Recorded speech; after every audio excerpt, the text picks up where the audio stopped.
Hi നമസ്കാരം, voice of മുജീബിലേക്ക് അവർക്കും സ്വാഗതം. ചാനൽ ആദ്യമായി കാണുന്നവർ സബ്സ്ക്രൈബ് ചെയ്യുക, ലൈക്ക് ചെയ്യുക, നിങ്ങളുടെ അഭിപ്രായങ്ങൾ കമൻ്റായി രേഖപ്പെടുത്തുക. എതിർ ടീമുകൾക്ക് പവർ പ്ലേയിൽ ഒരു വിക്കറ്റ് ദാനമായി നൽകിക്കൊണ്ട് സ്വന്തം ടീമിനെ സമ്മർദ്ദത്തിലേക്ക് തള്ളിവിടാൻ വേണ്ടി മാത്രം എന്തിനിങ്ങനൊരു ക്യാപ്റ്റൻ എന്ന് ചിന്തിക്കുന്നുണ്ടാവും ചെന്നൈ ആരാധകർ. ഇന്നത്തേതടക്കം 5 മത്സരങ്ങളാണ് ചെന്നൈ IPL കളിച്ചത്. ഒരൊറ്റ മത്സരം പോലും ക്യാപ്റ്റൻ്റെ ഇന്നിങ്സ് കളിക്കാൻ ഗെയ്ക്വാദിന് കഴിഞ്ഞിട്ടില്ല എന്ന് മാത്രമല്ല, അനാവശ്യമായി സ്വന്തം ടീമിനെ സമ്മർദ്ദത്തിലേക്ക് തള്ളിവിടുകയാണ് ഗെയ്ക്വാദ് ചെയ്തുകൊണ്ടിരിക്കുന്നത്. ഇനിയെങ്കിലും ഓപ്പണിങ്ങിൽ ഒരു മാറ്റം വരുത്തിയേ തീരൂ.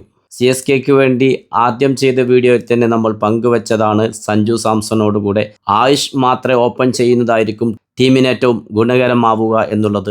നിങ്ങളൊന്ന് ചിന്തിച്ചു നോക്കൂ. പവർ പ്ലേയിൽ ഓപ്പണേഴ്സ് വന്ന് 15ഉം 20ഉം പന്തുകളിൽ 50 നേടിക്കൊണ്ടാണ് ഓരോ ടീമിനും സ്കോർ ചെയ്തുകൊണ്ടിരിക്കുന്നത്.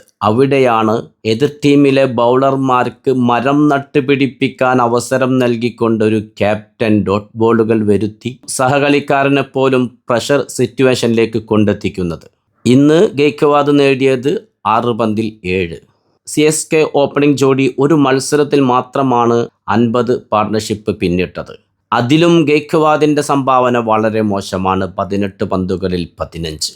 ടീമിന് വേണ്ടിയാണ് അയാൾ കളിക്കുന്നതെങ്കിൽ തീർച്ചയായും ഒരു പുനർവിചിന്തനം നടത്തേണ്ടിയിരിക്കുന്നു. ഓപ്പണിങ്ങിൽ സഞ്ജുവിൻ്റെ കൂടെ ആയുഷ് മാത്രേ ഇറങ്ങേണ്ടിയിരിക്കുന്നു. നമ്മൾ കണ്ടതാണ്, ഗെയ്ക്വാദ് പുറത്തായതിനു ശേഷം ആയുഷ് മാത്രേ സഞ്ജു സാംസൺ കൂട്ടുകെട്ട് എത്ര പെട്ടെന്നാണ് ആ പവർ പ്ലേ ബാക്കിയുള്ള ഓവറുകളിൽ സ്കോർ ചലിപ്പിച്ചുകൊണ്ടിരുന്നത്. സോഷ്യൽ മീഡിയകളിൽ നിരന്തരം ആരാധകർ ആവശ്യപ്പെട്ടുകൊണ്ടിരിക്കുന്നതും അതുതന്നെയാണ്. ഇന്ന് ടോസ് ലഭിച്ച കൊൽക്കത്ത ചെന്നൈ സൂപ്പർ കിങ്സിനെ അവരുടെ സ്വന്തം കാണികൾക്ക് മുന്നിലേക്ക് ബാറ്റിങ്ങിന് അയക്കുമ്പോൾ വ്യക്തമായ പ്ലാനിങ്ങിൽ തന്നെയായിരുന്നു. ആദ്യ 6-7 ഓവറുകൾക്ക് ശേഷം വ്യക്തമായ ബൗളിങ്ങിലൂടെ കൊൽക്കത്ത തിരിച്ചു വരുന്നൊരു കാഴ്ച തന്നെയാണ് നമ്മൾ കണ്ടത്.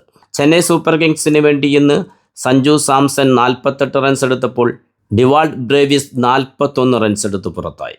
ആയുഷ് മാത്രേ 17 പന്തിൽ 38 റൺസ് എടുത്ത് മികച്ചൊരു പ്രകടനം കാഴ്ചവെച്ചു.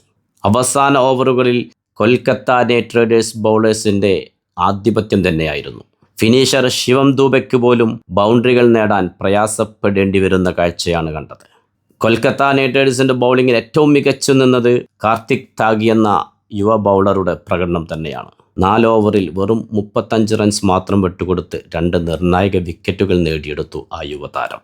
സഞ്ജു സാംസൺ ലോങ് ഓണിലേക്ക് മനോഹരമായൊരു 6 കാർത്തിക് ത്യാഗിക്കെതിരെ നേടുന്നു. തൊട്ടടുത്ത പന്തിൽ തന്നെ ഒരു മികച്ച ബൗളിങ്ങിലൂടെ സഞ്ജു സാംസനെ ക്ലീൻ ബൗൾഡാക്കിക്കൊണ്ട് പ്രതികാരമെടുക്കുന്ന മനോഹരമായ ക്രിക്കറ്റിൻ്റെ കാഴ്ച.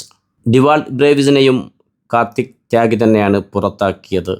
സ്ലിപ്പിൽ ഫീൽഡറുടെ കരങ്ങളിൽ എത്തിച്ചുകൊണ്ടാണ് ബ്രേവിസിൻ്റെ വിക്കറ്റ് കാർത്തിക് ത്യാഗി നേടിയെടുത്തത്. കൊൽക്കത്തയ്ക്ക് വേണ്ടി ഇന്ന് സ്പിന്നർമാരും നല്ല പ്രകടനമാണ് കാഴ്ചവെച്ചത്. അതിലേറ്റവും മികച്ചു നിന്നത് 4 ഓവറിൽ വെറും 21 റൺസ് മാത്രം വിട്ടുകൊടുത്തൊരു വിക്കറ്റ് നേടിയ സുനിൽ നരേൻ തന്നെയായിരുന്നു.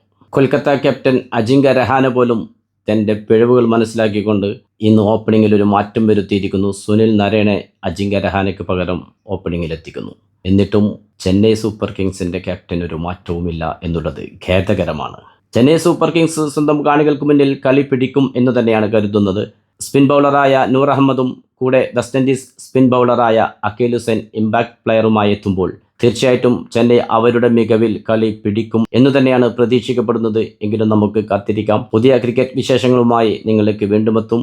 നിങ്ങളുടെ സ്വന്തം വോയിസ് ഓഫ് മുജീബ്. ചാനൽ ആദ്യമായി കാണുന്നവർ സബ്സ്ക്രൈബ് ചെയ്യുക, ലൈക്ക് ചെയ്യുക, നിങ്ങളുടെ അഭിപ്രായങ്ങൾ കമൻ്റായി രേഖപ്പെടുത്തുക.